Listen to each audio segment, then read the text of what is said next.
ولجميع علماء الدين اللهم انفعنا بهم وبعلومهم وأسرارهم وبركاتهم في الدارين اللهم اغفر للمؤمنين والمؤمنات والمسلمين والمسلمات الأحياء منهم والأموات. പ്രിയ സഹോദരങ്ങളെ, റബീഉൽ അവ്വൽ അവസാനിക്കാൻ പോവാൻ ഏതാനും ദിവസങ്ങൾ മാത്രമേ ബാക്കിയുള്ളൂ. നമ്മളുടെ പുറത്താണെങ്കിൽ പൗതി പോലും ആയിട്ടില്ല. 160 വെയ്റ്റെങ്കിലും ഔദ്യോഗികമായി തന്നെ അതിലുണ്ട്. ഇതിനിപ്പോ 51 വെയ്ത്ത് ഇന്നലെ വരെ നമ്മൾ എത്തിയത്. അത് തന്നെ വളരെ ചുരുക്കി വിശദീകരിച്ചിട്ട്, കൂടുതൽ വിശദീകരിച്ചാൽ വിഷയത്തിന് വല്ലാതെ നീണ്ടു പരന്നു പോകും എന്നതുകൊണ്ടാണ്. എന്നാൽ തീരെ വിശദീകരിക്കാതെ പോകുന്നതും ഭംഗിയല്ല, കാരണം എപ്പോഴും പറയുന്നതല്ലല്ലോ എന്നതുകൊണ്ട്. ഏതായാലും 52ാമത്തെ വെയ്ത്ത് മുതലാണ് ഇനി നമുക്ക് വിവരിക്കാനുള്ളത്. നമ്മുടെ പ്രിയപ്പെട്ട കാവുമ്പടി ഉസ്താദ് നെറ്റ് പ്രയാസമായിട്ട് ഇന്നലെ മിഞ്ഞാന്നൊക്കെ കുറച്ച് ബുദ്ധിമുട്ടായി. ഇന്ന് മുന്നിൽ തന്നെ ഉണ്ട്. നെറ്റ് പ്രശ്നങ്ങളൊക്കെ പരിഹാരമായിരിക്കുമെന്ന് വിചാരിക്കുക. ഏതായാലും പ്രിയപ്പെട്ട ഉസ്താദ് അവർക്ക് ബെയ്ത്തിയെല്ലാം വേണ്ടി മൈക്ക് കൈമാറുന്നു.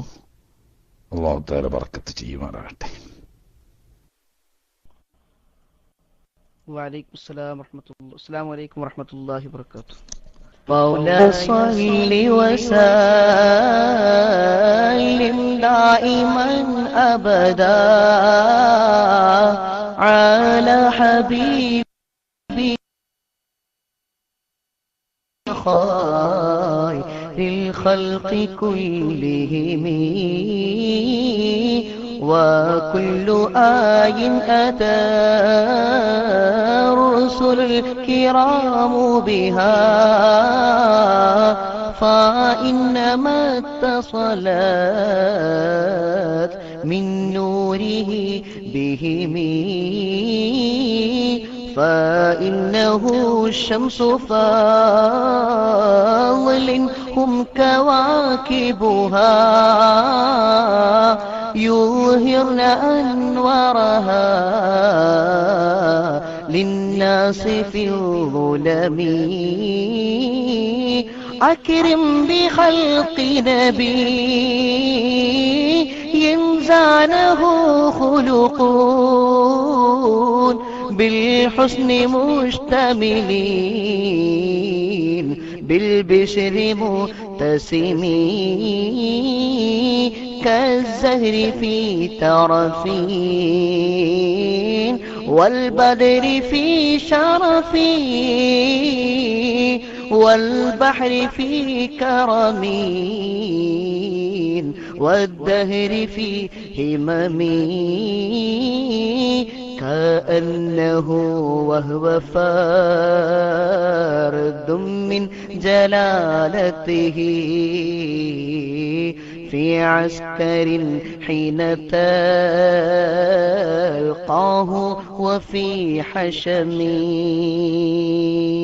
كأنما اللؤلؤ المكنون في صدفي من معدني منطقين منه ومبتسمين لا طيب يعدل تربا ضم أعظمه طوبى لمنتشقين منه وملتثمين مولاي صل وسلم دائما أبدا على حبيبك خير الخلق كلهم.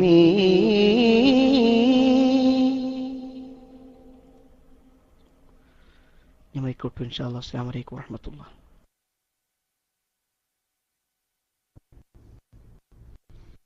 വലൈക്കും അസ്സലാം വറഹ്മത്തുള്ളാഹി വബറകാതുഹു. അല്ലാഹു തആല ബർക്കത്ത് ചെയ്യുമാറാകട്ടെ. ആഫിയത്തുള്ള ദീർഘായുസ്സും ആ ഇൽമിലും അതുപോലെയുള്ള ഖിദ്മത്തുകളിലേക്കും അല്ലാഹു സുബ്ഹാനഹു വ തആല ഖബൂലും ബർക്കത്തും നൽകുമാറാകട്ടെ. ബിസ്മില്ലാഹിർ റഹ്മാനിർ റഹീം വബിഹി നസ്തഈൻ. വകുല്ലു ആയിൻ, നമ്മൾ നേരത്തെ പറഞ്ഞു വെച്ചത് ഹബീബ് സല്ലല്ലാഹു അലൈഹി വസല്ലമ തങ്ങളെ അങ്ങേയറ്റം പഠിക്കാൻ ഒരു മനുഷ്യൻ ശ്രമിച്ചാൽ അവന് ചെന്നെത്താവുന്നത് എല്ലാം തികഞ്ഞ സമ്പൂർണ്ണ മനുഷ്യത്വത്തിന്റെ ഉടമയാവുന്ന പൂർണ്ണ മനുഷ്യനാണ് എന്നും, എന്നാൽ പൂർണ്ണ മനുഷ്യനാണ് എന്ന് പറഞ്ഞു വെച്ചാൽ പോരാ, അള്ളാഹു സൃഷ്ടിച്ച സൃഷ്ടികൾ ഏതൊക്കെയുണ്ടോ ആ സൃഷ്ടികളിലൊക്കെ ഏറ്റവും ഹൈറായവരാണ് എന്നും മനസ്സിലാക്കാൻ മൊത്തത്തിലാകും എന്നല്ലാതെ വിശദാംശങ്ങൾ മനസ്സിലാക്കാൻ കഴിയില്ല. ഇനി അതിന് മനസ്സിലാക്കാനുള്ള ചില മറ്റ് ശ്രമങ്ങൾ നേരിട്ടല്ലെങ്കിൽ ചില താരതമ്യങ്ങളിലൂടെ ഏകദേശം മനസ്സിലാക്കാനുള്ള ശ്രമമാണ് മഹാനായ ഇമാം ബുസീരി തങ്ങൾ നടത്തുന്ന ശ്രമം. വകുല്ലു ആയിൻ, എല്ലാ ദൃഷ്ടാന്തങ്ങളും മുഅ്ജിസത്തുകളും, അംബിയാ മുർസലുകളുടെ ആയത്തിന്റെ ജമ്മാണ് ആയി. അപ്പൊ എല്ലാ ദൃഷ്ടാന്തങ്ങളും, എങ്ങനെയുള്ള ദൃഷ്ടാന്തങ്ങൾ, അതാബിഹ എന്ന നേരബന്ധം, ആ ദൃഷ്ടാന്തങ്ങളെ കൊണ്ടുവന്നിരിക്കുന്നു ആര്? അർ റുസുലുൽ കിറാം, മഹാന്മാരായ അങ്ങേയറ്റത്തെ ആദരണീയരായ അള്ളാഹുവിന്റെ അംബിയാ മുർസലുകൾ ഈ ലോകത്ത് ഏതൊക്കെ ദൃഷ്ടാന്തങ്ങളാണോ കൊണ്ടുവന്നത്. ബഹുമാനപ്പെട്ട സ്വാലിഹ് നബി അലൈഹിസ്സലാം പാറക്കൂട്ടങ്ങളിൽ നിന്നിട്ടും ഒരു ഒട്ടകത്തെ പുറപ്പെടുവിച്ച് കാണിച്ചു. മഹാനായ കരീമുല്ലാഹി ഈസാ അലൈഹിസ്സലാം കയ്യിൽ ഉപയോഗിക്കുന്ന വടി പാമ്പായി കാണിച്ചു കൊടുത്തു, കൈ സൂര്യപ്രകാശം പോലെ പ്രകാശിക്കുന്നതായി കാണിച്ചു കൊടുത്തു. തുടങ്ങി റൂഹുല്ലാഹി ഈസാ അലൈഹിസ്സലാം കളിമണ്ണിൽ നിന്നിട്ടും പക്ഷി ഉണ്ടാക്കി അതിനെ ഊതി ജീവൻ കൊടുത്തു വിട്ടു, മരിച്ചവരെ ജീവിപ്പിച്ചു, മാറാവ്യാധി രോഗങ്ങളെ ശിഫയാക്കി. ഇങ്ങനെ ഓരോ കാലത്തും കഴിഞ്ഞുപോയ അംബിയാ മുർസലുകൾ ധാരാളം ദൃഷ്ടാന്തങ്ങൾ ഇവിടെ കൊണ്ടുവന്നിട്ടുണ്ട്. ആ ദൃഷ്ടാന്തങ്ങളൊക്കെയും ഫഇന്നമ, തീർച്ചയായും ഇത്തസലത്ത് ബിഹിം, ഈ അംബിയാ മുർസലുകളിലേക്ക് എത്തിയിരിക്കുന്നത് മിൻ നൂരിഹി സ്വല്ലല്ലാഹു അലൈഹി വസല്ലം, ഹബീബായ അഷ്റഫുൽ ഖൽഖ് സ്വല്ലല്ലാഹു അലൈഹി വസല്ലം തങ്ങളുടെ ഹഖീഖത്ത് മുഹമ്മദിയത്ത് എന്നയും ഹഖീഖത്ത് അഹ്മദിയത്ത് എന്നയും നൂറാനിയത്ത്, ആ നൂറിൽ നിന്നും അവർക്ക് ലഭിച്ചതാണ്. നൂറ് വിധിച്ചതല്ല, അവിടെ വ്യത്യാസം. ഹബീബ് സ്വല്ലല്ലാഹു അലൈഹി വസല്ലം തങ്ങളുടെ നൂറ് എന്നത് അവിടുത്തെ ഹുസ്നിയത്തൊക്കെ ഗൈറു മുൻഖസിമാണ് എന്ന് നമ്മൾ പറഞ്ഞല്ലോ നേരത്തെ. അതിന് വരുന്നതല്ല ഈ പറയുന്നത്. ഹബീബ് സ്വല്ലല്ലാഹു അലൈഹി വസല്ലം തങ്ങളുടെ ഫജൗഹറുൽ ഹുസ്നി ഫീഹി ഗൈറു മുൻഖസിമി, ഹബീബ് സ്വല്ലല്ലാഹു അലൈഹി വസല്ലം തങ്ങളുടെ ഹുസ്നിയത്തിന്റെ ആ അവിഭാജ്യമായ ആ മുത്ത് അത് അംബിയാ മുർസലുകൾക്കിടയിലോ ലോകത്ത് മറ്റുള്ള സൃഷ്ടികൾക്കിടയിലോ വീതം വെക്കുന്നില്ല. എന്നാ ഇപ്പറഞ്ഞതോ, അഥവാ സൂര്യൻ ജ്വലിച്ചുകൊണ്ടിരിക്കുമ്പോൾ ആ സൂര്യശോഭയിൽ നിന്നും ചന്ദ്രനും നക്ഷത്രങ്ങളുമൊക്കെ പ്രകാശം സ്വീകരിക്കുന്നു. അങ്ങനെ സൂര്യന്റെ അഭാവത്തിൽ ഈ സൂര്യനിൽ നിന്നും സ്വീകരിച്ച ശോഭ ചന്ദ്രനും നക്ഷത്രങ്ങളും ലോകത്തിന് വിതരണം ചെയ്തുകൊണ്ടിരിക്കുന്നു. എന്നാൽ ഈ ചന്ദ്രൻ അതല്ലെങ്കിൽ ഈ നക്ഷത്രങ്ങൾ ഈ സൂര്യശോഭയിൽ നിന്നും സ്വീകരിച്ചതുകൊണ്ട് സൂര്യന്റെ ശോഭ ഒന്നും കുറയുന്നില്ല. സൂര്യന്റെ ശോഭ സൂര്യന് പൂർണ്ണമായി തന്നെ ഉണ്ട്. ആ വെളിച്ചം മറ്റൊന്നിൽ പ്രതിബിംബിക്കുമ്പോൾ അതിലൂടെ അത് പ്രകടമാകുന്നു എന്നതുപോലെ ഈ ലോകത്ത് കഴിഞ്ഞുപോയ മുഹമ്മദ് അംബിയാ മുർസലുകൾക്കും ഹബീബ് സല്ലല്ലാഹു അലൈഹി വസല്ലം തങ്ങളുടെ നൂറിൽ നിന്നിട്ടും ലഭിച്ച ശോഭയാണ് അവർ ഈ ലോകത്ത് പ്രകടിപ്പിച്ച ധാരാളം മുഅ്ജിസാത്തുകൾ. അപ്പൊ പിന്നെ ഒരു വരാം. അത് പക്ഷെ നമ്മൾ നേരത്തെ ഇതുവരെ പറഞ്ഞു പോകുന്നത് മനസ്സിലാക്കിയ ആളുകൾക്ക് സംശയം വരൂല. എന്താണ്? ഹബീബ് സല്ലല്ലാഹു അലൈഹി വസല്ലം തങ്ങൾ അവസാനം അന്ത്യപ്രവാചകനായി അല്ലേ വന്നത്? മറ്റ് കഴിഞ്ഞു പോയ അംബിയാ മുർസലുകളൊക്കെ നേരത്തെ വന്നു പോയവരല്ലേ? പിന്നെ അവസാന കാലത്ത് വന്ന ഹബീബിന്റെ നൂറ് കൊണ്ട് മുമ്പ് കഴിഞ്ഞവരൊക്കെ ഇവിടെ പ്രകാശം പൊഴിച്ചു എന്ന് പറയാനാവുമോ എന്ന്. പക്ഷേ നേരത്തെ തന്നെ നമ്മൾ പറഞ്ഞു, ബഹുമാനപ്പെട്ട ഹബീബ് സല്ലല്ലാഹു അലൈഹി വസല്ലം തങ്ങളോട് മഹാനായ ജാബിർ റളിയല്ലാഹു അൻഹു ചോദിച്ചല്ലോ, ഏതാണ് ഹബീബായ നബി അല്ലാഹു തആല അവന്റെ സൃഷ്ടികളിൽ ആദ്യമായി സൃഷ്ടിച്ചത് എന്ന് ചോദിക്കുമ്പോൾ, നൂറു ഹബീബിക യാ ജാബിർ, പ്രിയപ്പെട്ട ജാബിർ, നിന്റെ പ്രിയപ്പെട്ട തിരുദൂതരുടെ നൂറാണ് അല്ലാഹു സുബ്ഹാനഹു വ തആല ആദ്യം സൃഷ്ടിച്ചത് എന്ന്. അപ്പൊ ഹബീബിന്റെ നൂറാണ് അല്ലാഹു സുബ്ഹാനഹു വ തആല ആദ്യം സൃഷ്ടിച്ചത്. ആ നൂറിൽ നിന്നിട്ടാണ് മഹാന്മാരായ അമ്പിയാക്കന്മാരുടെ ആത്മാവുകൾ ഉൾക്കൊള്ളുന്ന നൂറ് സൃഷ്ടിക്കപ്പെട്ടത് എന്ന് ഹദീസിലൂടെ സ്ഥിരപ്പെട്ടതും മഹാന്മാരായ മഹത്തുക്കളായ ആത്മജ്ഞാനികളായ ഉലമാക്കൾ അക്കാര്യം വ്യക്തമാക്കുകയും ചെയ്തതാണ്. ആ സ്ഥിതിക്ക് ഭൗതിക ലോകത്തേക്ക് ഹബീബ് സല്ലല്ലാഹു അലൈഹി വസല്ലമ തങ്ങൾ ബാഹ്യ ശരീരത്തോടുകൂടി പ്രത്യക്ഷപ്പെട്ടത് അന്ത്യകാലത്ത് അവസാനത്തെ അന്ത്യപ്രവാചകനായിട്ടാണെങ്കിലും അള്ളാഹു സൃഷ്ടിച്ചതും അതുപോലെ തന്നെ അള്ളാഹു സുബ്ഹാനഹു വ തആല മഹത്തായ സ്ഥാനവും പദവിയും കൊടുത്തുകൊണ്ട് റബ്ബിനെ തസ്ബീഹ് ചെയ്തുകൊണ്ടും മലായിക്കത്ത് അത് ഏറ്റിച്ചൊല്ലിക്കൊണ്ടും ആയിരക്കണക്കായ കൊല്ലങ്ങൾ ഭൗതിക ലോകത്ത് വരുന്നതിന് മുമ്പ് ആ ഹബീബുണ്ട്. അതുകൊണ്ട് തന്നെ ആ ഹബീബിന്റെ നൂറ് നേരത്തെയുണ്ട്. ആ നൂറിൽ നിന്ന് സ്വീകരിച്ചുകൊണ്ട് ആ നൂറ് ഉദയം ചെയ്യുന്നതിന് മുമ്പ് ഉള്ള ലോകത്തെ ഒരു രാത്രിയോട് ഉപമിക്കുകയും ആ രാത്രിയിൽ അവിടവിടങ്ങളിലായി പ്രാദേശികമായി പ്രകാശം പൊഴിച്ചുകൊണ്ടിരിക്കുന്ന കൊച്ചു നക്ഷത്രങ്ങളെപ്പോലെയും രാത്രിയിൽ ഏതാനും ഭാഗങ്ങളിലൊക്കെ ഒരു പരിധിവരെ വെളിച്ചം കാണിക്കുന്ന ചന്ദ്രനെ പോലെയും ഒക്കെയുള്ള നബിമാര്, മുർസലീങ്ങള്, അവരിൽ തന്നെ ഉലുൽ അസ്മുകള്, ഇങ്ങനെയുള്ള മഹത്തുക്കളൊക്കെ ചില പ്രത്യേക കാലത്തേക്കും ചില പ്രത്യേക സമുദായത്തിലേക്കും ചില പ്രത്യേക ജനവിഭാഗങ്ങളിലേക്കും ഒക്കെ നിയോഗിക്കപ്പെട്ടിരുന്നു. അത് സൂര്യോദയം നടക്കുന്നതിന് മുമ്പുള്ള രാത്രി പോലത്തെ ലോകത്തേക്കാണ് വന്നത്. അത് തന്നെ നമുക്കറിയാമല്ലോ, എല്ലാ അമ്പിയാക്കന്മാരും ലോകത്തുള്ള മനുഷ്യർക്ക് മൊത്തമായി അയക്കപ്പെട്ടത് ഹബീബ് സല്ലല്ലാഹു അലൈഹി വസല്ലം തങ്ങൾ മാത്രമാണ്. അതിന് മുമ്പുള്ളതൊക്കെ ഒരു ഖബീലയിലേക്കോ ഒരു രാജ്യത്തിലേക്കോ ഒരു പ്രത്യേക കാലത്തിലേക്കോ അയക്കപ്പെട്ടവരാണ്. അതുകൊണ്ട് അവരുടെ പ്രകാശത്തെ നക്ഷത്രങ്ങളുടെ പ്രകാശം പോലെയോ അതുപോലെ തന്നെ ചന്ദ്രന്റെ പ്രകാശം പോലെയോ ഉള്ളൂ. ഈ ചന്ദ്രൻ നക്ഷത്രവും ഹബീബ് സല്ലല്ലാഹു അലൈഹി വസല്ലം തങ്ങളുണ്ടാവുന്ന പൂർണ്ണ സൂര്യന്റെ ശോഭയിൽ നിന്നും ലഭിക്കുന്ന പ്രകാശമാണ് രാത്രിയുടെ യാമങ്ങളിൽ അവിടവിടങ്ങളിലായി ഈ പ്രവാചകന്മാരാവുന്ന നക്ഷത്രങ്ങളും അതുപോലെ തന്നെ ചന്ദ്രനുമൊക്കെ പ്രകാശിപ്പിക്കുന്നത്.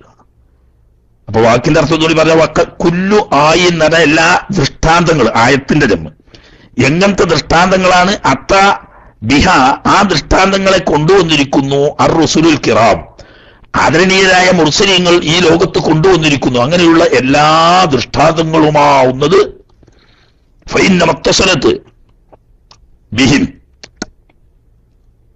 ആ ദൃഷ്ടാന്തങ്ങൾ ബഹുമാനപ്പെട്ട അംബിയാ മുർസലുകളിലേക്ക് ചേർന്നിരിക്കുന്നത് മിൻ നൂരിഹി, തിരുനബി സല്ലല്ലാഹു അലൈഹി വസല്ലം തങ്ങളുടെ നൂറാനിയത്തിൽ നിന്നുമാവുന്നു.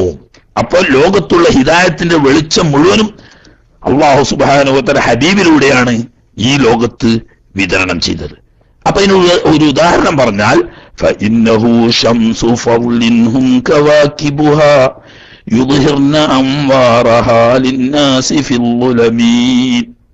ഫഇന്നഹു, കാരണം സബബിയായിട്ട്, ഫഇന്നഹു കാരണം ഹബീബ് സല്ലല്ലാഹു അലൈഹി വസല്ലം തങ്ങൾ ശംസു ഫളിൻ, മഹത്വത്തിന്റെ പരിപൂർണതയുടെ സൂര്യനെ പോലെയാണ്.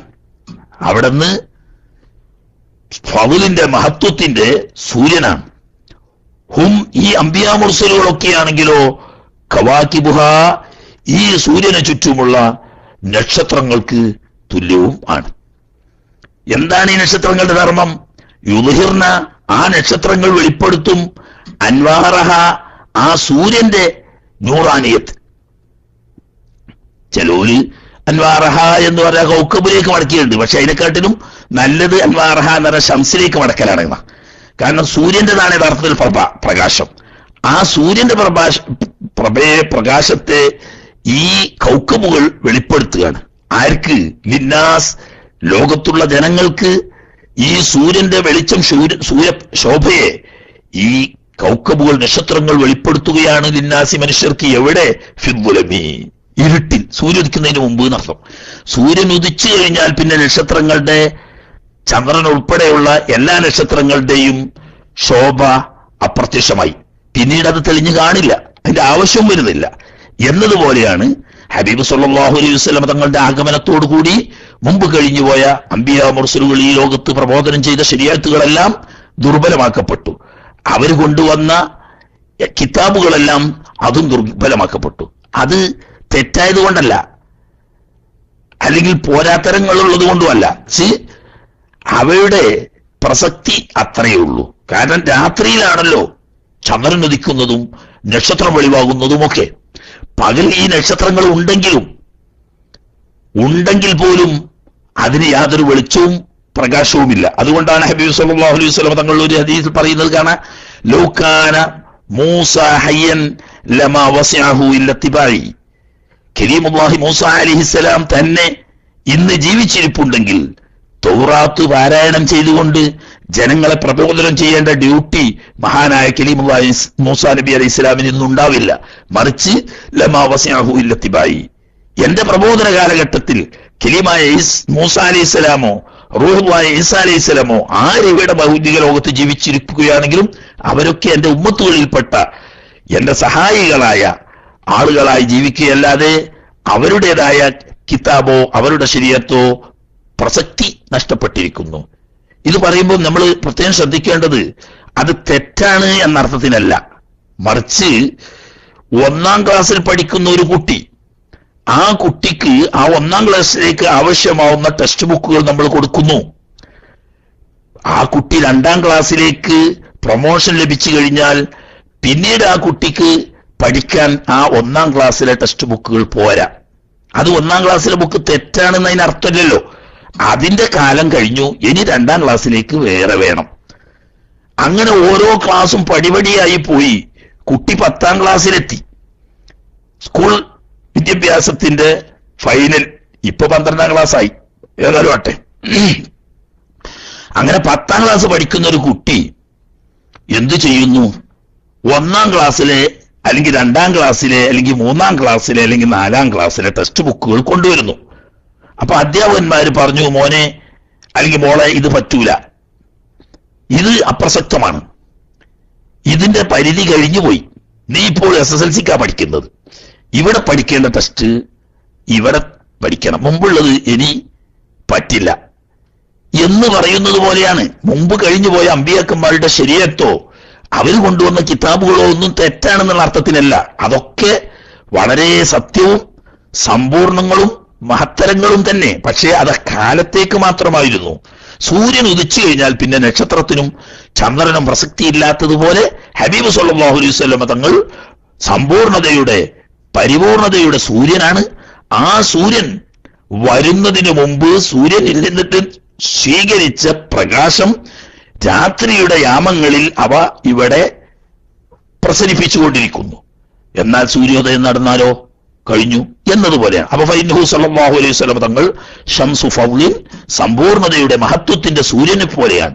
ഹും, ഈ അംബിയാ മുർസലുകൾ, കവാകിബുഹ, ആ സൂര്യന്റെ ചുറ്റുമുള്ള നക്ഷത്രങ്ങളെ പോലെയാണ്. ആ സൂര്യനിൽ നിന്നിട്ട് പ്രകാശം സ്വീകരിക്കുന്ന നക്ഷത്രങ്ങളായതുകൊണ്ടാണ് കവാകിബുഹ എന്ന് പറഞ്ഞത്. യുദ്ഹിർന, ഈ നക്ഷത്രങ്ങൾ വെളിപ്പെടുത്തുന്നു അൻവാറഹ, അവക്ക് ലഭിച്ച ആ വെളിച്ചങ്ങളെ, ജിന്നാസി, ജനങ്ങൾക്ക് അവ വെളിപ്പെടുത്തുന്നു. എവിടെ വെളിപ്പെടുത്തൽ? ഫിദ്ദുലമി, ഇരുട്ടിൽ, അതായത് സൂര്യോദയം നടക്കുന്നതിന് മുമ്പ്.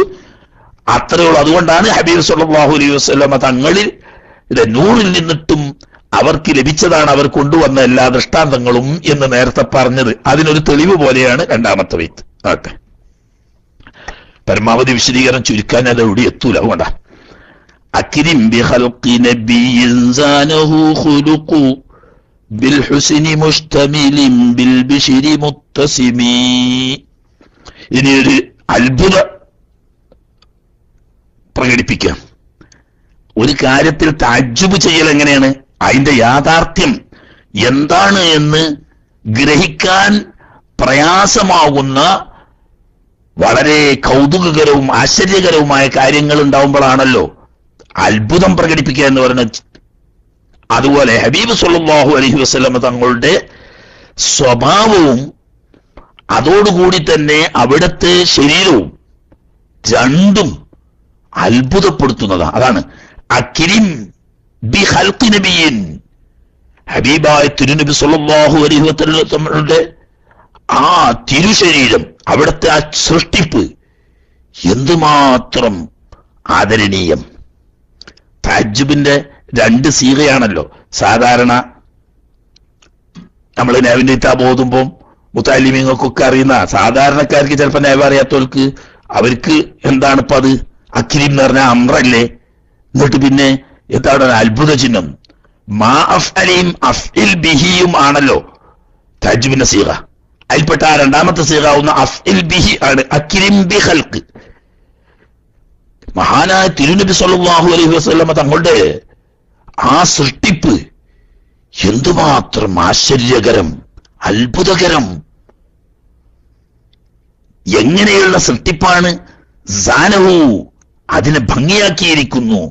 ഖുലുഖുൻ, അതിമഹത്തായ അവിടുത്തെ സൽസ്വഭാവം.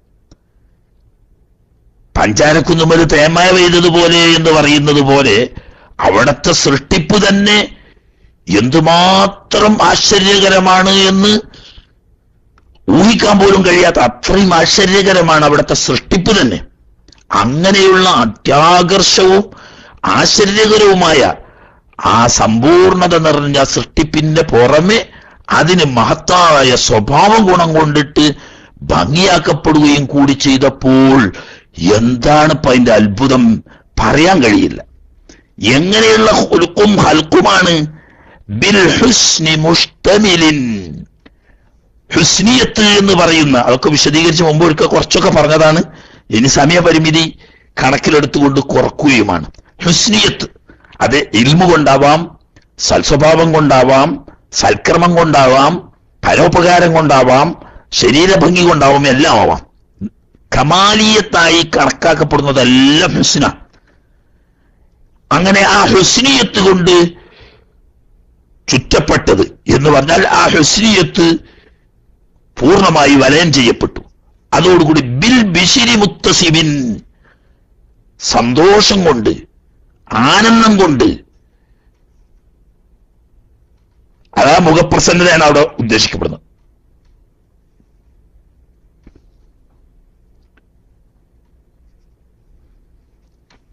ബിൽ ഹുസ്നി മുസ്തമിലിൻ ബിൽ ബിശ്രി മുത്തസിമി, അടയാളമാക്കപ്പെട്ടത്. ബിശ്ർ തൊലാഖത്തുൽ വജ്ഹിന, മുഖപ്രസന്നത. അതുകൊണ്ട് മുത്തസിമായിരിക്കുന്നു എന്ന് പറഞ്ഞാൽ ഹബീബ് സല്ലല്ലാഹു അലൈഹി വസല്ലം തങ്ങൾ അതുകൊണ്ട് ആവരണം ചെയ്യപ്പെട്ട്, അതുകൊണ്ട് അടയാളമാക്കപ്പെട്ട, അഥവാ സ്വഭാവശുദ്ധി കൊണ്ടും ബാഹ്യ സൗന്ദര്യം കൊണ്ടും വലയം ചെയ്യപ്പെട്ട് ഉടയാടയണിയിക്കപ്പെട്ട അവിടത്തെ സൽസ്വഭാവം കൊണ്ട് അലങ്കരിക്കപ്പെട്ട ആശ്ചര്യകരമായ സൃഷ്ടിപ്പ് എന്തുമാത്രം അത്ഭുതകരമാണ്. അതൊക്കെ അത്ഭുതം പ്രകടിപ്പിക്കാനല്ലാതെ വിവരിച്ച് മനസ്സിലാക്കാൻ മനുഷ്യന് കഴിയില്ല. അത്രമാത്രം ഗുണസമ്പന്നമായ സ്വഭാവശീലങ്ങളും സമ്പൂർണമായ കുറ്റമറ്റ ശരീരപ്രകൃതിയും ഒത്തൊരുമിച്ചവരാണ് ഹബീബ് സല്ലല്ലാഹു അലൈഹി വസല്ലം. ഒന്ന് ചെറുതായി വിശദീകരിച്ചാൽ എങ്ങനെ? കസ്സഹിരി ഫീ തറഫിൻ വൽ ബദ്രി ഫീ ശറഫി വൽ ബഹരി ഫീ കറമിൻ വദ്ദഹരി ഫീ ഹിമമി. സുന്ദരവും സമ്പൂർണമായ ആ തിരുശരീരത്തിന് തികഞ്ഞതും കുറ്റമറ്റതും സമ്പൂർണങ്ങളുമായ സൽഗുണങ്ങൾ കൊണ്ട് വലയം ചെയ്യപ്പെട്ട ആ രൂപത്തെ നമ്മളൊന്ന് സാമാന്യം പരിചയപ്പെടുത്താൻ നോക്കിയാൽ കസ്സഹിരി, പൂ പോലെയുണ്ട് അവിടെ നിന്ന്, ഫീ തറഫിൻ, ഓമനത്വത്തിൽ. അങ്ങനെ അർത്ഥമുണ്ട് തറഫിന് എന്ന് പറഞ്ഞാൽ ആരെയും ആകർഷിക്കുന്ന ലോലമായ ചർമ്മങ്ങൾ, പട്ടിനെ പോലും നാണിപ്പിക്കുന്ന. ബഹുമാനപ്പെട്ട അനസ് റളിയല്ലാഹു തആല അൻഹു തങ്ങൾ പറയുന്നത്, മാ മസിസ്തു ദീബാജൻ വലാ ഖസ്സൻ അലിയന മിൻ യദി റസൂലില്ലാഹി സ്വല്ലല്ലാഹു അലൈഹി വസല്ലം. ഹബീബ് സ്വല്ലല്ലാഹു അലൈഹി വസല്ലം തങ്ങളുടെ ശറഫാക്കപ്പെട്ട കൈ ഈ ലോകത്ത് മിനുമിനുത്ത നനുനനുത്ത പട്ടുകളൊന്നും അവിടുത്തെ ഹബീബിന്റെ ചർമ്മത്തിന് സമാനമല്ല. അത്രയും നനുനനുത്ത മിനുസമേറിയ ശരീരം, പൂ പോലത്തെ ലോലമായത്, അതോടുകൂടി സുഗന്ധപൂരിതമായത്, പൂക്കൾക്ക് സൗരഭ്യവും ഉണ്ടാവുമല്ലോ, അങ്ങനെ സുഗന്ധപൂർണവും നനുനനുത്തതുമായ പൂക്കളെപ്പോലെയാണ് ഓമനത്വത്തിൽ അവിടത്തെ, അഥവാ ബാഹ്യ ശരീരത്തിന്റെ നൈർമല്യത്തിൽ. വൽ ബദരി, അത് ശരീരത്തിൻ്റെതാണെങ്കിൽ പൂർണ്ണചന്ദ്രനെ പോലെയാണ് ഫീ ഷറഫിൻ, ഔന്നിത്യത്തിൽ. അത് ഒരേ സമയത്ത് ശരീരത്തിനെയും വർണ്ണിക്കുകയാണ്, അതോടുകൂടി തന്നെ സ്വഭാവത്തെയും വർണ്ണിക്കുകയാണ്. അപ്പോ മഹത്വത്തിന്റെയും ഔന്നിത്യത്തിന്റെയും വിഷയത്തിൽ പൂർണ്ണചന്ദ്രനെ പോലെ നൈർമല്യത്തിലും ഓമനത്വത്തിലും വശ്യമായ സൗരഭ്യത്തിലും പൂ പോലെയാണ്. എന്നാൽ വൽ ബഹരി, സമുദ്രതുല്യമാണ് ഫീ കറമിൻ, ഔദാര്യത്തിൽ. ഔദാര്യ ഹബീബ് സല്ലല്ലാഹു അലൈഹി വസല്ലം തങ്ങളുടെ ഔദാര്യം അത് എടുത്തു പറയാൻ റീഹുൽ മുർസല എന്നാണ് ബഹുമാനപ്പെട്ട സാഹിബത്തൊക്കെ പറഞ്ഞത്. അടിച്ചു വീശുന്ന കൊടുങ്കാറ്റ് പോലത്തെ ഔദാര്യമുള്ളവരായിരുന്നു ഹബീബ് സല്ലല്ലാഹു അലൈഹി വസല്ലം. എന്നാൽ വദ്ദഹരി, കാലത്തിന് സമാനമാണ് ഫീ ഹിമമി, അവിടുത്തെ മഹത്തായ ഹിമ്മത്തിന്റെ വിഷയത്തിൽ. മനോദാർഢ്യം, ഒരു കാര്യം അവിടുന്ന് വെച്ച കാല് ഒരിക്കലും പിന്മാറ്റുക എന്നൊരവസ്ഥ ജീവിതത്തിൽ ഉണ്ടായിട്ടില്ല എന്നല്ല, ഊഹിച്ചിട്ട് പോലുമില്ല.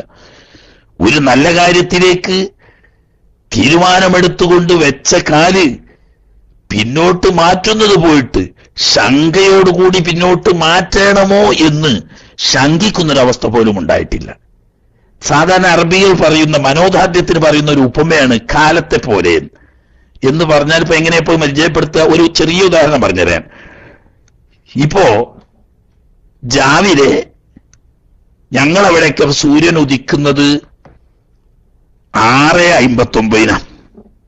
ഓരോരുത്തരും വ്യത്യാസം ഉണ്ടാവും. ഇവിടെ ഇപ്പൊ 6:59 സൂര്യോദയം നടക്കും. അത് കാലത്തിന്റെ ഒരു പ്രക്രിയ.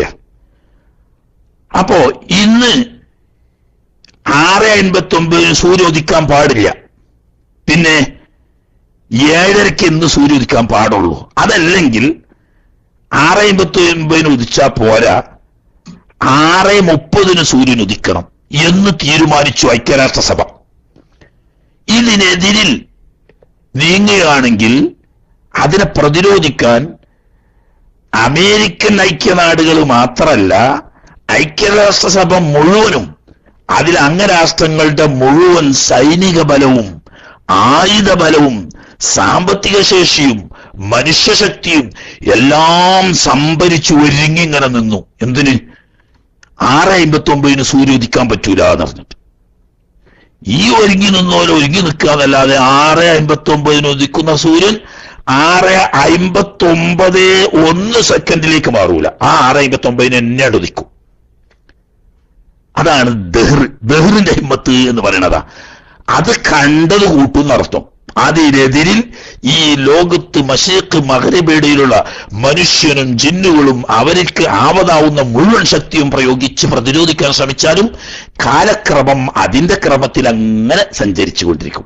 യാതൊരു ശക്തിക്കും അതിനെ പിന്മാറ്റാൻ കഴിയില്ല. എന്നതുപോലെ ഈ ലോകത്തെ മുഴുവൻ ശക്തികളും അവരുടെ മുഴുവൻ ശക്തിയും സംഭരിച്ച് ഹബീബ് സല്ലല്ലാഹു അലൈഹി വസല്ലം തങ്ങൾ ഒരു കാര്യത്തിലേക്ക് മുന്നിട്ടിറങ്ങുന്നുണ്ടെങ്കിൽ, അല്ലെങ്കിൽ മുന്നിട്ടിറങ്ങാൻ തീരുമാനിച്ചിട്ടുണ്ടെങ്കിൽ അതിനെ മാറ്റിമറിക്കാൻ, ആ ഹിമ്മത്തിനെ തകർക്കാൻ ലോകത്തൊരു ശക്തിക്കും കഴിയില്ല. അത്ര വലിയ ഹിമ്മത്തിന്റെ ഉടമയും ആയിരുന്നു ഹബീബ് സല്ലല്ലാഹു അലൈഹി വസല്ലം തങ്ങൾ. കഅന്നഹു വഹുവ ഫർദുൻ ഫീ ജലാലത്തി كأنه وهو فرد من جلالته في عسكر حين تلقاه وفي حشمي. كأنه ഹബീബ് സല്ലല്ലാഹു അലൈഹി വസല്ലമ തങ്ങൾ ആയതുപോലെ ഉണ്ട്. എങ്ങനെ ആയതുപോലെ ഉണ്ട്? വഹുവ ഫർദുൻ, ഒരു ഒറ്റപ്പെട്ട അതുല്യനായ, തുല്യതയില്ലാത്ത ഒരു വ്യക്തിയായിട്ട് അവിടുത്തെ ആ വ്യക്തിത്വം പ്രകടമായി വേർതിരിഞ്ഞ് ഒറ്റപ്പെട്ട് തിരിഞ്ഞിരിക്കും. എന്തുകൊണ്ട്? മിൻ ജലാലത്തിഹി, അവിടുത്തെ ആ മഹത്വം കാരണം, മഹത്തായ, തുല്യതയില്ലാത്ത, ഊഹിക്കാൻ കഴിയാത്ത അത്രയും വലിയ മഹത്വം കാരണം ഹബീബ് സല്ലല്ലാഹു അലൈഹി വസല്ലം തങ്ങൾ മറ്റുള്ളവരിൽ നിന്നെല്ലാം വ്യതിരിക്തനായി ഒറ്റപ്പെട്ട് വേർത്ത് തന്നെ കാണുന്ന രീതിയിലിരിക്കും. എപ്പോഴൊക്കെ ഫീ അസ്കരിൻ, അത് വലിയ സൈനിക വ്യൂഹത്തിന്റെ ഇടയിലാണെങ്കിലും, വഫീ ഹശമി, അതല്ലെങ്കിൽ അവരുടെ പരിവാരങ്ങൾക്കിടയിലാണെങ്കിലും, ഹീന തൽഖാഹു കഅന്നഹു വഹുവ ഫർദുൻ ഹീന തൽഖാഹു, ഹബീബ് സല്ലല്ലാഹു അലൈഹി വസല്ലമയെ കണ്ടുമുട്ടുമ്പോൾ, അഭിമുഖീകരിക്കുമ്പോൾ അവിടുന്ന് ഒറ്റ നോട്ടത്തിൽ തന്നെ മറ്റുള്ളവരിൽ നിന്നെല്ലാം വ്യതിരിക്തനായി വേറിട്ട് ഒറ്റക്കൊരു വ്യക്തിത്വമായി തന്നെ കാണും. അത് വലിയ യുദ്ധരംഗങ്ങളിൽ 10,000-കണക്കിന് സൈന്യത്തിന്റെ ഇടയിലാണെങ്കിലും, അതല്ല യുദ്ധവേളയല്ലാത്ത സമാധാന സമയത്ത് അവിടത്തെ പരിവാരങ്ങൾ, ഖദീമീങ്ങളും സഹായികളും സഹകാരികളുമാവുന്ന അവിടുത്തെ പരിവാരങ്ങൾക്കിടയിൽ എവിടെയാണെങ്കിലും ഹബീബ് സല്ലല്ലാഹു അലൈഹി വസല്ലം തങ്ങൾ അതിൽ നിന്നെല്ലാം വേറിട്ട് ഒറ്റക്കുള്ള ഒരു പ്രത്യേക വ്യക്തിത്വമായി ആ മഹത്വം കൊണ്ട് വേർതിരിയും.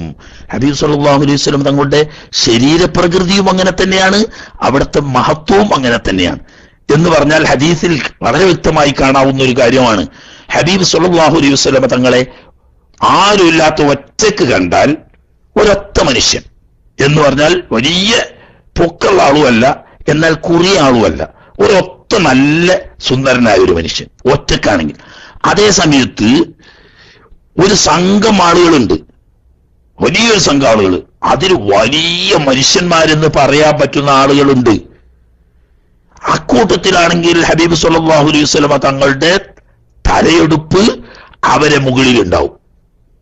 അതിന് തങ്ങളുടെ ഒരു പ്രത്യേക മജ്‌ലിസത്തായിട്ട് സഹാബാക്കിറാൻ വേണ്ടിയിട്ടുണ്ട്. ഒറ്റക്കാണെങ്കിൽ ഒറ്റ മനുഷ്യൻ, അതേ സമയത്ത് വലിയൊരു ജനവ്യൂഹത്തിൽ, ഒരു ജനസമൂഹത്തിനിടയിലാണ്. ആ കൂട്ടത്തിൽ ചെറിയവരുണ്ട്, ഇടത്തരത്തിലുള്ളവരുണ്ട്, വലിയ പൊക്കമുള്ള മനുഷ്യന്മാരുണ്ട്. എന്നാൽ എല്ലാവരും കൂടി ഒരുമിച്ച് കൂടുമ്പോ അവരിൽ ഏറ്റവും വലിയ ആള് തിരുനബി സല്ലല്ലാഹു അലൈഹി വസല്ലം. അവിടുത്തെ ചുമലും തലയും ഈ സമൂഹത്തിന്റെ മുകളിൽ ഉയർന്നു കാണും. അതുപോലെ തന്നെ ബഹുമാനപ്പെട്ട ഹബീബ് സല്ലല്ലാഹു അലൈഹി വസല്ലം തങ്ങൾ കുറെ ആളുകൾക്കിടയിൽ ഒന്നിച്ചിരിക്കുകയാണ്. എന്നാൽ എല്ലാവരെക്കാളും മുകളിലായിരിക്കും അവിടെ ചുമര്.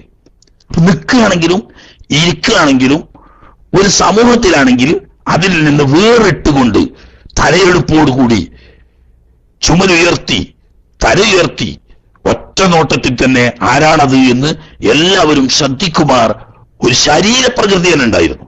അതേസമയത്ത് ആരുമില്ലെങ്കിലോ ഒരൊറ്റൊരാള്, ആളുണ്ടെങ്കിലോ ആ കൂട്ടത്തിൽ ഉയർന്ന ആള്. ഇത് അവിടുത്തെ പ്രത്യേകതയായിരുന്നു. പിന്നെ സ്വഭാവത്തിൻ്റെത് പറയേണ്ടതൊന്നും ആവശ്യമില്ലല്ലോ. അപ്പൊ ഹബീബ് സല്ലല്ലാഹു അലൈഹി വസല്ലം തങ്ങൾ വലിയൊരു സമൂഹം, സൈന്യങ്ങളിലാവട്ടെ പരിവാരങ്ങൾക്ക് മധ്യമാവട്ടെ, അവിടുന്ന് ഒറ്റപ്പെട്ട വേറെ അവരിൽ നിന്നിട്ടൊക്കെ വ്യതിരിക്തനായ എല്ലാം തികഞ്ഞ മഹത്വത്തിന്റെ സമ്പൂർണ്ണ ഉടമയായി ശരീരം കൊണ്ടും സ്വഭാവം കൊണ്ടും വേറിട്ട് കാണുമായിരുന്നു.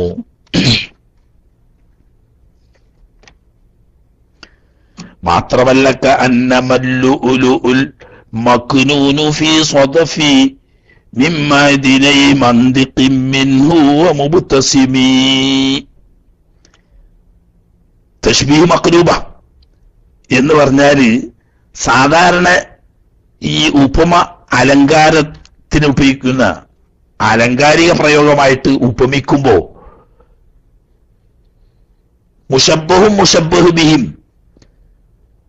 ഉള്ളവർക്ക് മുശബ്ബഹ് ബിഹി ഈ വിഷയത്തിൽ മേലെയും മുശബ്ബഹ് താഴെയുമായിരിക്കും. അങ്ങനെയാ.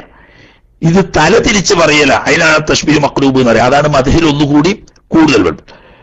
ഇപ്പോ പറയുന്ന എന്താന്ന് വെച്ചാൽ കഅന്നമല്ലുഉലുഉൽ മക്നൂനു ഫീ സദഫി, ചിപ്പിയിൽ മറക്കപ്പെട്ടതായ മുത്താണ്, ആ മുത്ത് പോലെയാണ്. മിൻ മഅദിനൈ, ആ മുത്ത് ആയതുപോലെ ഉണ്ട്. എന്തായതുപോലെ ഉണ്ട്? മിൻ മഅദിനൈ മന്ദിഖിൻ മിൻഹു, ആ ഹബീബ് സല്ലല്ലാഹു അലൈഹി വസല്ലം തങ്ങൾ സംസാരിക്കാവുന്ന സമുദ്രം, അവിടുത്തെ സംസാരത്തെ ഒരു കടലിനോട് ഉപമിച്ച് ആ കടലിൽ നിന്നിട്ട് കിട്ടുന്നതാണ്. ആ കടലാണ് ഇതിന്റെ ഉത്ഭവസ്ഥാനം, മുത്തിന്റെ ചിപ്പിയിലുള്ള മുത്തിന്റെ ഉത്ഭവസ്ഥാനം എന്ന് തോന്നും. അതുപോലെ തന്നെ മുത്തുസമി അവിടുത്തെ പുഞ്ചിരിയുടെയും. അപ്പൊ അവിടുത്തെ സംസാരവും അവിടുത്തെ പുഞ്ചിരിയും ഉടലെടുക്കുന്ന അവിടുത്തെ ഷറഫാക്കപ്പെട്ട ആ തിരുവായി, ആ തിരുവായിൽ ആണ് യഥാർത്ഥത്തിൽ ഏറ്റവും ആകർഷകമായ കൗതുകകരമായ ചിപ്പിയിൽ മറഞ്ഞു കിടക്കുന്ന മുത്തിന്റെ ഉത്ഭവസ്ഥാനം എന്ന് തോന്നും. എന്ന് പറഞ്ഞാൽ അവിടത്തെ ആ പുഞ്ചിരിക്കുന്ന ചുണ്ടും പുഞ്ചിരിക്കുന്ന സമയത്ത് പ്രത്യക്ഷപ്പെടുന്ന മുത്തിനെ കാണിപ്പിക്കുന്ന അവിടത്തെ ആ ഷറഫാക്കപ്പെട്ട പല്ലുകളും മുത്തുപോലെയാണ് എന്ന് പറയല്ല. ഇത് എന്താ മുത്തുപോലെയാണ് എന്ന് പറഞ്ഞാൽ അത് പോരാത്തരാ. അതുകൊണ്ട് പറയുന്നു മുത്ത് ചിപ്പിക്കുള്ളിലിരിക്കുന്നൊരവസ്ഥയുണ്ട്, ചിപ്പിയിൽ നിന്ന് പുറത്തെടുത്ത അവസ്ഥയുണ്ട്. ചിപ്പിയിൽ നിന്ന് പുറത്തെടുത്ത അവസ്ഥയേക്കാൾ കൗതുകകരമായിരിക്കുകയും ആകർഷമാകലും ചിപ്പിയിൽ ഉണ്ടാവുമ്പോഴാണ്. ചിപ്പി സാധാരണ കടലിലാണ് ഉണ്ടാകുക, ശുദ്ധജലത്തിലും അപൂർവമായിട്ടുണ്ടാവാം. ഏതായാലും ഈ കടലിൽ ഉണ്ടാവുന്ന ചിപ്പി, ആ ചിപ്പിക്കുള്ളിൽ മറിഞ്ഞു കിടക്കുന്ന മുത്ത് യഥാർത്ഥത്തിൽ ഹബീബ് സല്ലല്ലാഹു അലൈഹി വസല്ലമ തങ്ങളുടെ പുഞ്ചിരിയിൽ പ്രത്യക്ഷപ്പെടുന്ന ആ ഷറഫാക്കപ്പെട്ട തിരുപല്ലുകളോ അതല്ലെങ്കിൽ അവിടുത്തെ വാചകങ്ങൾ മുത്തുമണികളെപ്പോലെ ഉതിർന്നു വരുന്ന അത്യാകർഷകമായ അവിടുത്തെ തിരുവചനങ്ങൾ, അത് രണ്ടും മുത്തുപോലെയാണെന്ന് പറയുന്നതിന് പകരം ഈ മുത്ത് മുഴുവനും അവിടുത്തെ തിരുവചനങ്ങളിൽ നിന്നും അവിടുത്തെ ഷറഫാക്കപ്പെട്ട ആ പൂപ്പല്ലുകളിൽ നിന്നും ഉടലെടുക്കുന്നതാണ്. അതാണ് അതിന്റെ ഉറവിടം എന്ന് തോന്നിപ്പോകും. അവിടുത്തെ സംസാരവും അവിടുത്തെ ഷറഫാക്കപ്പെട്ട ആ പല്ലുകളും മുമ്പല്ലുകളും മുത്തുപോലെയാണ്. അല്ല, മുത്തുണ്ടാകുന്നത് അവിടെ നിന്നാണ്.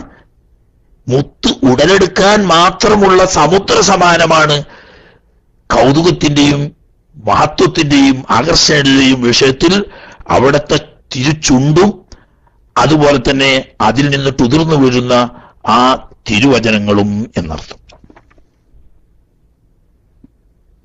ഇതൊക്കെ ഭൗതിക ലോകത്ത് ഹബീബ് സല്ലല്ലാഹു അലൈഹി വസല്ലം തങ്ങൾ ജീവിച്ചുകൊണ്ടിരിക്കുന്ന സമയത്ത് അവിടത്തേക്കുള്ള പ്രത്യേകതകളും മഹത്വങ്ങളുമാണെങ്കിൽ ഈ ലോകത്ത് നിന്ന് വഫാത്തായപ്പോഴും ഒരിക്കലും അതിനൊരു കുറവും പറ്റിയിട്ടില്ല എന്നല്ല, കൂടുകയാണ് ചെയ്തത്. ഹബീബ് സല്ലല്ലാഹു അലൈഹി വസല്ലം തങ്ങളുടെ വഫാത്ത് വാർത്ത കേട്ട് വേഗം കയറി വന്ന സിദ്ദീഖുൽ അക്ബർ റളിയല്ലാഹു തആല അൻഹു ആ ഷറഫാക്കപ്പെട്ട മുഖത്തിൽ നിന്നും തുണി മാറ്റിയിട്ട് ഇരു കവിളുകളിലും നെറ്റിയിലും ചുംബിച്ചുകൊണ്ട് പറഞ്ഞല്ലോ, തിബ്ത ഹയ്യം വമയ്യിത്തൻ യാ റസൂലല്ലാഹ്, ഹബീബായവരെ അവിടുന്ന് ഹയാത്തിൽ അങ്ങേയറ്റത്തെ സുഗന്ധപൂരിതമായവരായിരുന്നു, എന്നാൽ വഫാത്ത് വേളയിലും അങ്ങേയറ്റത്തെ സുഗന്ധപൂരിതമായവരായിരിക്കുന്നു എന്ന് പറഞ്ഞല്ലോ. അതുപോലെ ആ ഹബീബ് സല്ലല്ലാഹു അലൈഹി വസല്ലം തങ്ങൾ ജീവിച്ചിരിക്കുമ്പോൾ അവിടുത്തെ സൗന്ദര്യവും ആകർഷണീയതയും അവിടുത്തെ അങ്ങേയറ്റത്തെ മുത്തുപോലത്തെ അല്ലെങ്കിൽ പൂ പോലത്തെ നൈർമല്യം കൊണ്ട് ഓമനത്വം തുളുമ്പുന്ന വിഷയത്തിലുമൊക്കെ, മാത്രമല്ല അവിടുത്തെ സംസാരവും അവിടുത്തെ പുഞ്ചിരിയും മുത്തുകളെ നാണിപ്പിക്കുന്ന മുത്തിന് ഉത്ഭവസ്ഥാനമാകാറൊക്കെയുണ്ട്. എന്നാൽ അവിടുത്തെ വഫാത്തിന് ശേഷമോ അതും അങ്ങനെ തന്നെ. ലാ തീബ യഅദിലു തുർബൻ വമ്മ അഅ്ളുമഹു തൂബാ ലിമുൻതശിഖിൻ മിൻഹു വമുൽതസിമി. ലാ തീബ, ലോകത്ത് സുഗന്ധവസ്തുവിന്റെ കൂട്ടത്തിൽപ്പെട്ട യാതൊരു സുഗന്ധവസ്തു തന്നെയില്ല. സുഗന്ധവസ്തുവിന്റെ ജിൻസേ മൗജൂദല്ല എന്നല്ല, ജിൻസിനെ നഫി ചെയ്യുന്ന ലായാണ്. അപ്പോൾ സുഗന്ധം എന്ന് പറയുന്ന ഒരു വസ്തുവിന്റെ ജിൻസ് തന്നെ ഇല്ല. എന്തായിട്ട്? യാതിരു, തുല്യമാവുന്നതായിട്ട്. എന്തിനോട്? തുർബൻ, ഒരു മണ്ണിനോട് തുല്യമായതായിട്ട്. എങ്ങനത്തെ മണ്ണാണ്? ലമ്മ, ആ മണ്ണ് ഉൾപ്പെടുത്തിയിരിക്കുന്നു, ഉൾക്കൊള്ളിച്ചിരിക്കുന്നു. എന്തിനെ? ആ ഹബീബ് സല്ലല്ലാഹു അലൈഹി വസല്ലം തങ്ങളുടെ തിരുശരീരത്തിനെ. ബാല് പറഞ്ഞിട്ട് കുല്ലുമുറാദാണ്. അതുകൊണ്ട് അളുമ് എന്ന് പറഞ്ഞാൽ ആ ഹബീബിന്റെ തിരുശരീരത്തെ എന്നാണ് അർത്ഥം വെക്കാൻ പാടുള്ളൂ. അപ്പൊ ഹബീബിന്റെ തിരുശരീരത്തെ മറച്ചതായുള്ള മരമൂടുക എന്നാണല്ലോ, മറച്ചതായ ആ മണ്ണിന്റെ സുഗന്ധത്തിന് തുല്യമായ ഒരു സുഗന്ധം ലോകത്ത് അല്ലാഹു തആല സൃഷ്ടിച്ചിട്ട് തന്നെയില്ല. അതാണ് സത്യം. എന്നാൽ ചിലപ്പോൾ നമ്മളെപ്പോലത്തെ മൂക്കില്ലാത്ത മൂക്കുപൊട്ടന്മാരായ ആളുകൾ അവിടെ ചെന്നാൽ നമുക്ക് ആ അലൗകികവും അപൂർവമായിരിക്കുന്ന ആ സുഗന്ധം ചിലപ്പോൾ നേരിട്ട് അനുഭവപ്പെട്ടെന്ന് വരില്ല. അതുകൊണ്ട് ആ മണ്ണിന് ലോകത്ത് മുഴുവനും അല്ലാഹു തആല പടച്ച ഏതൊക്കെ സുഗന്ധ വസ്തുക്കളുണ്ടോ അതിനേക്കാളൊക്കെ സുഗന്ധമുണ്ട് എന്ന് പറയുന്നതിനോട് എതിരല്ല. കാരണം എന്താ? നല്ല മിസ്ക്, അംബർ, അതല്ലെങ്കിൽ ഊദ് കുപ്പിങ്ങനെ തുറന്നു വെച്ചിന്. ഒരാൾക്ക് നന്നായിട്ട് ജലദോഷം പിടിച്ചിട്ട് മൂക്കടച്ചതാ, ഓൻ അതിന്റെ വല്ല വാസനയും കിട്ടുമോ? മിസ്കിന്റെ വാസനയും കിട്ടൂല, അതല്ലെങ്കിൽ ഊദിന്റെ വാസനയും കിട്ടൂല, അംബറിന്റെ വാസനയും കിട്ടൂല. ഞാൻ അതിലും വലിയ വാസന ഉള്ളതുണ്ടെങ്കിൽ അതിന്റെ വാസനയും കിട്ടൂല. വാസന ഇല്ലാഞ്ഞിട്ട് എന്താ? ഇവന് ജലദോഷം പിടിച്ചിട്ട് മൂക്കടച്ചതാ. എന്നതുപോലെ മഹാന്മാരായ ആത്മജ്ഞാനികളായ അള്ളാഹുവിന്റെ മാരിഫത്തിന്റെ അഹ്ലുകാരായ കറാമത്തിന്റെ ഉടമകൾക്ക് ആ പരിമളം ബാഹ്യമായി അനുഭവപ്പെടൂ എന്ന് മാത്രം. കാരണം എന്താ? മറ്റൊരു ലോകത്താണ്. ഇതിനൊന്നും ഇപ്പൊ തോന്നി തെളിവ് പറയേണ്ട ആവശ്യമില്ല. എന്തുകൊണ്ടെന്ന് വെച്ചാല് അൽ ഖബറു ഇമ്മാ റൗളത്തുൻ മിൻ റിയാദിൽ ജന്ന ഔ ഹുഫറത്തുൻ മിൻ ഹുഫരിൻ നാർ എന്ന് ഹബീബ് സല്ലല്ലാഹു അലൈഹി വസല്ലം തങ്ങൾ പറഞ്ഞതാണല്ലോ. എങ്കിൽ ഖബറ് സ്വാലിഹീങ്ങളുടെ മഹാന്മാരുടെ ഖബറ് സ്വർഗത്തോപ്പാണെന്ന് പറഞ്ഞു. സ്വർഗത്തിൽ നിന്നുള്ള പരിമളം ഈ ലോകത്ത് അല്ലാഹു സൃഷ്ടിച്ച മുഴുവൻ സുഗന്ധത്തെക്കാളും അവിടത്തെ തെന്നളം കാറ്റുകൾക്ക് കിട്ടുന്ന പരിമളം തന്നെ ഈ ലോകത്തിന് മുഴുവൻ ലഭിച്ച സുഗന്ധത്തെക്കാൾ എത്രയോ 1000 മടങ്ങാണ്. എങ്കിൽ ഹബീബിൻ അന്ത്യവിശ്രമം കൊള്ളുന്ന സ്ഥലം അള്ളാഹുവിന്റെ അർശിനേക്കാളും കഅബ ശരീഫിനേക്കാളും ലോകത്തെ എല്ലാത്തിനേക്കാളും ശറഫാക്കപ്പെട്ടത് എന്താ? ഹബീബിന്റെ തിരുശരീരം സ്പർശിച്ചുകൊണ്ടിരിക്കുന്ന സ്ഥലമാണ് എന്നതുകൊണ്ട്. എങ്കിൽ അതിനും മുന്തിയൊരു സ്വർഗം പിന്നെ ലോകത്തുണ്ടോ? എങ്കിൽ ആ സ്വർഗത്തിലെ ഏറ്റവും പരിപൂർണമായിരിക്കുന്ന പരിമളം ആ മണ്ണിനല്ലേ? അതാണ് സത്യം. പക്ഷേ നമുക്കത് ബാഹ്യമായി അനുഭവപ്പെടാത്തത് ഈ ലോകത്തല്ലാതെ മറ്റൊരു ലോകത്താണ്. ആ ലോകത്തുള്ള അവസ്ഥ മനസ്സിലാക്കണമെങ്കിൽ അതിന് മുഅ്ജിസത്തിന്റെയോ അതല്ലെങ്കിൽ കറാമത്തിന്റെയോ കണ്ണുകൊണ്ടേ അത് കാണാനും ആ അവസ്ഥയിൽ അത് ആസ്വദിക്കാനും കഴിയൂ. അതുകൊണ്ട് തന്നെ മഹാന്മാരായ ഔലിയാക്കന്മാർക്ക്, വലിയ വലിയ മഹത്തുക്കൾക്ക് അത് നേരിൽ തന്നെ അനുഭവപ്പെടുന്നുണ്ട്. ഇല്ലാത്ത നമ്മളെ പോലത്തെവർക്ക് അനുഭവപ്പെടുന്നില്ലെങ്കിൽ നമ്മൾ അത് വിശ്വസിക്കൽ നിർബന്ധമാണ്. കാരണം എന്താ? ഹബീബ് സല്ലല്ലാഹു അലൈഹി വസല്ലം തങ്ങൾ കിടക്കുന്നത് സ്വർഗത്തിലാണെന്ന് പറയാണ്ടേ? ഉറപ്പായിട്ടും. എങ്കിൽ സ്വർഗം ലോകത്തേക്കാൾ ഏറ്റവും വലിയ പരിമളമുള്ളതല്ലേ? അതുകൊണ്ട് തന്നെ അവിടെ അന്ത്യവിശ്രമം കൊള്ളുന്ന ആ മണ്ണിന്റെ പരിമളത്തിന് സമാനമായൊരു പരിമളം ലോകത്ത് ഇല്ല തന്നെ. ലാ തീബ, സുഗന്ധത്തിന്റെ ജിൻസേ ഇല്ല. യജ്ലു, സമാനമാവുന്നതായിട്ട്. തുർബൻ, ഒരു മണ്ണിനോട്, ഒരു മണ്ണിന്റെ സുഗന്ധത്തോട് സമാനമാവുന്നത്. എങ്ങനത്തെ മണ്ണാണ്? വന്മ, അത് മറച്ചിരിക്കുന്നു. അഅ്മുഹു സല്ലല്ലാഹു അലൈഹി വസല്ലം, തിരുദൂതർ സല്ലല്ലാഹു അലൈഹി വസല്ലം തങ്ങളുടെ ശറഫാക്കപ്പെട്ട ആ തിരുശരീരത്തെ മറച്ച ആ മണ്ണിനേക്കാൾ സുഗന്ധമുള്ളതൊന്നുമില്ല. അതുകൊണ്ട് തൂബ, എല്ലാവിധ സന്തോഷമാവുന്ന സന്തോഷമൊഴുകയും ആനന്ദമാവുന്ന ആനന്ദമൊക്കെയും ലിമുന്തശിഖിൻ മിൻഹു, ആ മഹത്തായ തിരുമണ്ണിന്റെ സുഗന്ധം ആസ്വദിക്കുന്നവർക്കാണ്, വാസനിക്കുന്നവർക്കാണ്. വമുൽതസിമി, അത് പുരട്ടുന്നവർക്കുമാണ്. മുൽതസ ചുംബിക്കുക എന്നാണ് അർത്ഥം വെക്കൽ. പക്ഷെ ഇവിടെ അങ്ങനെ അർത്ഥം വെച്ചുകൂടാണ്.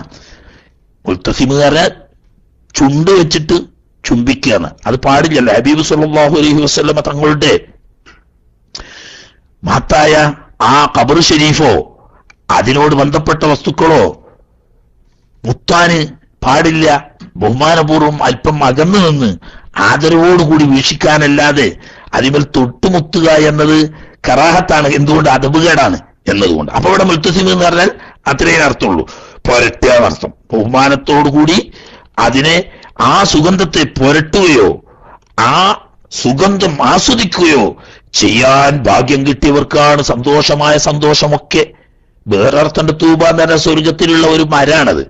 സ്വർഗത്തിലുള്ള ഒരു പ്രത്യേകമായ മരമാണ് തൂബ എന്ന് പറയുന്നത്. ആ തൂബയുടെ പ്രത്യേകത നല്ല ശക്തിയായി ഓടുന്ന ഒരു കുതിരപ്പുറത്ത് 100 കൊല്ലം ഒരു മനുഷ്യൻ രാപ്പകലില്ലാതെ ആ കുതിരയെ ഓട്ടിയാൽ അപ്പോഴും ആ മരത്തിന്റെ അതിർത്തി വിട്ടുകിടന്നിട്ടുണ്ടാവില്ല. അത്ര വലിയ സ്വർഗത്തിലുള്ള ഒരു വൃക്ഷമാണ് തൂബ. അങ്ങനെയും വെക്കാം. അപ്പൊ തൂബ എന്ന് പറയുന്ന സ്വർഗത്തിലുള്ള ആ മഹത്തായ മരത്തിന്റെ അവകാശിയായി തീരല് ലിമുന്തശിക്കുമിന്നു.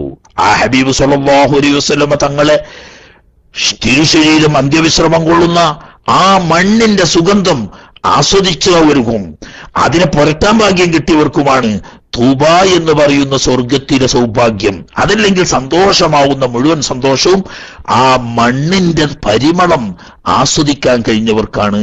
അല്ലാഹു സുബ്ഹാനഹു വ തആല ആ ഹബീബിന്റെ ഹക്ക് ബർക്കത്ത് കൊണ്ട് അവിടത്തെ സമീപത്ത് അണയാനും ആ സുഗന്ധം ആസ്വദിക്കാനും അതിലൂടെ സ്വർഗത്തിലുള്ള തൂബക്കുടമയാകാനും അല്ലാഹു ഹബീബിന്റെ ഹക്ക് കൊണ്ട് നമുക്കെല്ലാവർക്കും തൗഫീഖ് ചെയ്ത് അനുഗ്രഹിക്കുമാറാകട്ടെ. അലി അൻസാരി ഉസ്താദിന്റെ കുട്ടികളെ പരിപാടി ഇന്നും ഉണ്ടാവും.